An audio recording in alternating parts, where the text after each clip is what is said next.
To find out how much marijuana is too much to get behind the wheel, we have set up a driving course. We've also recruited the help of a drug recognition expert. And we have marijuana and volunteers. We're going to find out how much marijuana is too much to be on the road. The strain is actually called Blueberry Trainwreck. As a consultant prepared our marijuana smoking lab, 3 volunteers each took a practice run on a course set up by the Thurston County Sheriff's Office, designed to test their basic driving skills.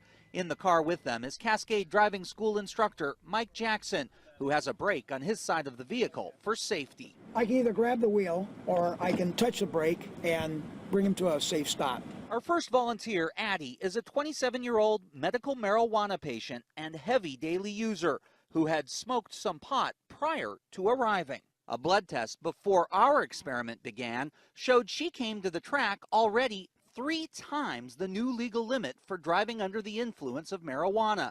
The limit is 5 nanograms. She was at nearly 16 nanograms. While learning the course, Addie turned too sharp at a stop sign and clipped one of our cameras. But the instructor told us her driving was actually fine. Our second volunteer is 34-year-old Dylan, who uses pot on weekends. An initial test showed no marijuana in his system. Finally, we have 56-year-old Jeff, who uses only occasionally. He also started out with no detectable pot in his body.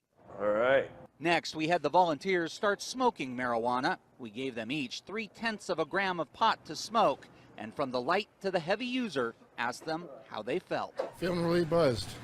Yeah. Relaxed and buzzed. I still feel normal. Back behind the wheel for another lap, Addie drove a bit slower than she should, and at one point struck a traffic cone. Oh, I hit a cone. I see it in the rearview mirror. Ah! A blood test would later show Addie was driving at 7 times the legal limit for pot with 36.7 nanograms of marijuana in her system, but still driving okay. I wouldn't pull her off the road, no. Not yet. Not this point. After 0.3 a gram of pot, Dylan was doing fine behind the wheel. Ooh, that was fun. Even though our lab test would later reveal he was driving at 5 times the legal limit with 26 nanograms of pot in his system. When we got Jeff on the track, he was being cautious and driving slower than he should, which could catch the eye of a police officer on the road. His blood test showed Jeff was 4 times the legal limit with nearly 22 nanograms in his system.